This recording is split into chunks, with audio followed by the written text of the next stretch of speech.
Assalamualaikum warahmatullahi wabarakatuh. Saya Srianti Ladiku, guru kejuruan dari SMK Negeri 3 Sigi, Provinsi Sulawesi Tengah. Kali ini saya akan mencoba berbagi praktik baik saya tentang pemanfaatan digitalisasi dalam Merdeka Belajar.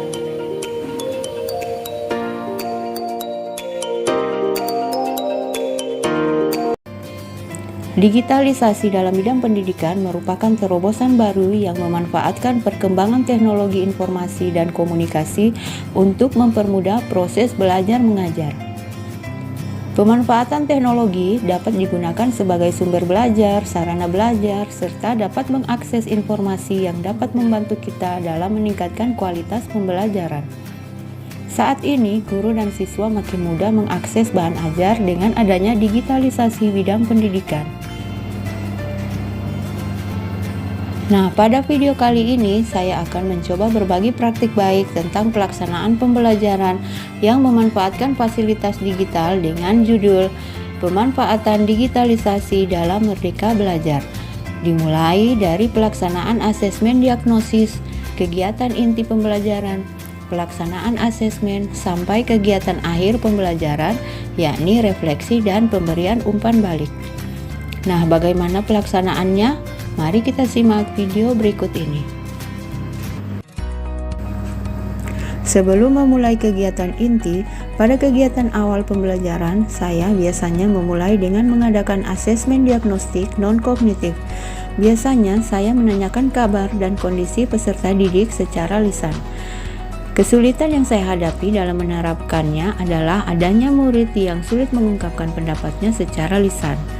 Nah, sejak kurikulum Merdeka digulirkan, pada awal semester saya mencoba menggali karakteristik, minat, bakat, dan gaya belajar murid dengan menggunakan Google Form untuk mendapatkan asesmen diagnosis kognitif. Sedangkan dalam pembelajaran sehari-hari, saya biasanya menggunakan sebuah aplikasi yakni Puzzle Maker dalam mengadakan asesmen non-kognitif untuk menggali kesiapan belajar murid.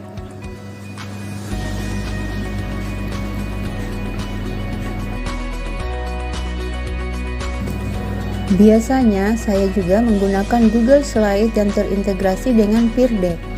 Murid bisa memberikan interaksinya dengan cara memberikan tanggapan dalam bentuk tulisan atau sekedar berekspresi dengan emoji. Hal ini membuat siswa lebih antusias menerima materi pembelajaran. Dengan mengetahui minat dan bakat serta gaya belajar murid, saya dapat memfasilitasi kebutuhan belajar murid.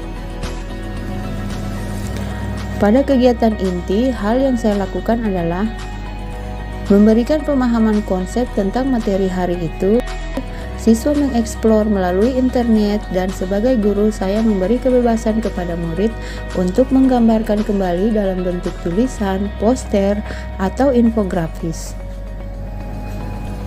Biasanya mereka lebih senang menggambarkan hasil belajarnya melalui aplikasi Canva atau Microsoft PowerPoint.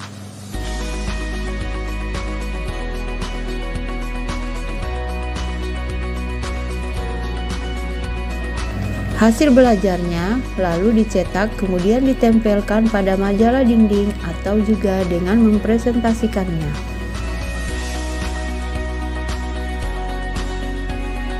Ambil hasil pertemuannya. Waalaikumsalam. Saya Sebelum mengakhiri pembelajaran, saya mengajak siswa untuk melakukan asesmen formatif melalui aplikasi Wordwall. Dalam aplikasi ini, saya sebagai guru sekaligus mencoba memfasilitasi gaya belajar murid sesuai tuntutan zaman. Seperti kita ketahui bahwa saat ini murid sedang digandrungi oleh game online, sehingga saya mencoba melakukan asesmen dengan memfasilitasi kegemaran murid, yakni dengan aplikasi yang bernama Wordwall ataupun Quizzes.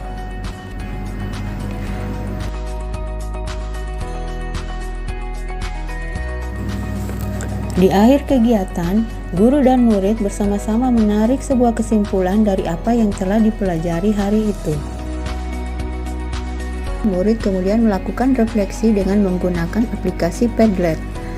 sebuah aplikasi yang bisa mengajak murid untuk berselfie dahulu sebelum mengulas hasil belajar mereka, untuk mengekspresikan perasaannya setelah pembelajaran. Murid merasa antusias saat melakukan refleksi dengan aplikasi ini. Dampaknya bagi saya sebagai guru, dengan memahami kebutuhan murid, karakteristik gaya belajar murid dapat menjadi pemicu bagi saya untuk lebih banyak belajar lagi, baik cara memahami murid, memerdekakan murid, dan meningkatkan skill sebagai guru di era digitalisasi dengan mempelajari berbagai aplikasi pembelajaran. Saya lebih mudah dalam mengajar dan menuntun murid saya, karena murid sudah merasa nyaman belajar sesuai karakteristik dan minat mereka. Assalamualaikum warahmatullahi wabarakatuh. Saya Salmi Taluku dari kelas 10 ATPH.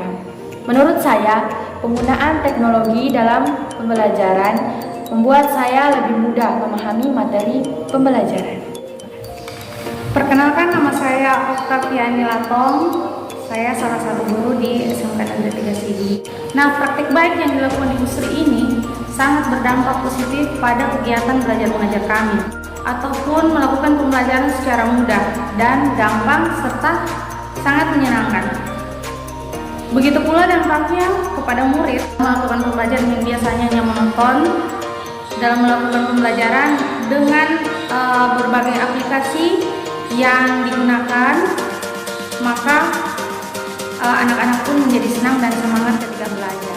Demikianlah praktek baik saya, semoga bermanfaat. Terima kasih. Wassalamualaikum warahmatullahi wabarakatuh.